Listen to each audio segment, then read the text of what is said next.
So as a hoodoo practitioner, I've been asked to explain the difference between hoodoo and bloodline ancestral magic. They are two unique concepts and are very, very distinct, but some people don't see it, so let me explain it. So bloodline ancestral magic is similar to hoodoo in that a person's magic, the user's magic is passed down from generation to generation. Now, with that being said, you can already see the difference between that and hoodoo. The reason why things, such as magical powers are passed down from generation to generation in hoodoo was mainly because of it was a form of resistance. And when you look at the concepts like praise houses, where you had slaves who had their own secret churches that where they could practice hoodoo right on the slave plantation. When you look at the fact that the hoodoo was partially developed so that slaves would have medical care.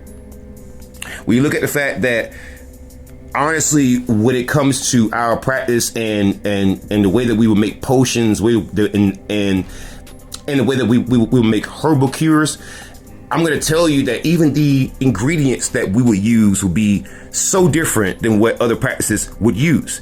That's partially where we get the concept of the ethnogenesis.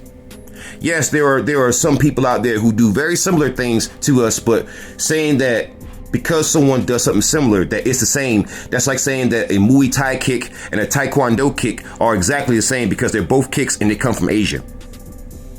The reason why I use a martial arts example so much is because it's a hard one to refute and a very difficult one to talk around. See, hoodoo is also a part of our ethnic identity. That's what makes it different from bloodline magic as well, because you could have someone who was in a country, had nothing to do with the creation of the country, and still have bloodline magic. Whereas with hoodoo, it is a closed practice to just us. That alone makes it unique, but also shows you the ethnogenesis. So like, for example, you may see us venerate several people beyond the ancestors. You may see us mention Ogun, or other deities that come from Africa. But the thing about it is that those deities were also worshipped during the slave trade, especially when you start looking at what happened in, some of the Caribbean islands with some of those black pirates. They would worship Anansi, Ogun, and other deities. So we borrow from other practices while also creating our own to combine it into something that is unique. The ingredients used are different. The practices are different. The purposes of the practices are different. Hoodoo itself, when you look at it, it is a tactical, epigenetic, ancestral spirit magic. Meaning that the magic isn't just within our souls, it is within our DNA. And that unlike other practices like bloodline magic, you see physical proof of hoodoo. You see how creative and innovative so many Black American freedmen happen to be. We created so many things like rock and roll, rap, punk music, country music. I mean, foods, dances. It's all created from here, and that's for a reason, because even during the slave trade, oftentimes when we would create things, slave masters would come along and take the credit for it. And so we would have to constantly create new things to keep people from stealing stuff. So one of the reasons why hoodoo is a closed practice is basically a representation of us saying we are tired of you culturally appropriating our shit. Bloodline magic, it is often more centralized to a family. Whereas the bloodline magic here with hoodoo is centralized towards a people. Now, you don't find bloodline magic having over 43 million people, active practitioners. So what makes bloodline magic different than hoodoo is that the power source is very different. Yes, in some bloodline forms of magic, you do have ancestral veneration. But the ancestral veneration works with us by constantly reflecting that power through our entire ancestral line. And multiple people do it in unison. This is why our spells and our potions and our tinctures, that's why it works. because of the collective belief. See, if enough people are on code, if enough people have the belief, if enough people venerate their ancestors all at the same time, and right now we are going through a black renaissance. So you're seeing this all over the place.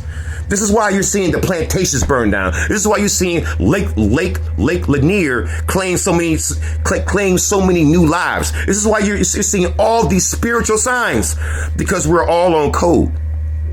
And you're seeing physical evidence of this, whereas with bloodline magic, you don't see physical evidence of it oftentimes, but with us, you see it.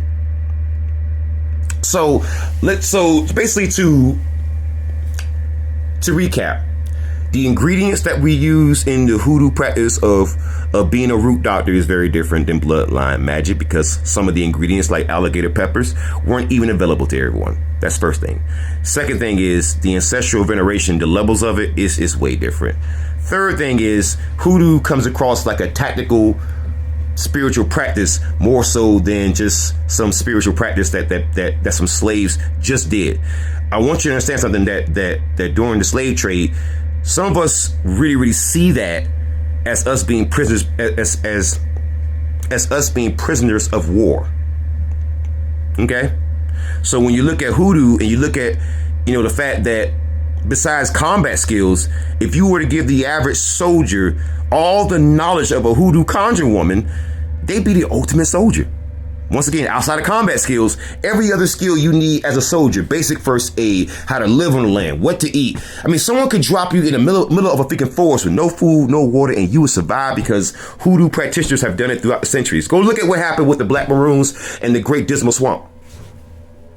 So the way that we had to survive and the way that we had to resist, that by itself makes hoodoo different. The way that it almost comes across as almost militaristic in some ways makes it different.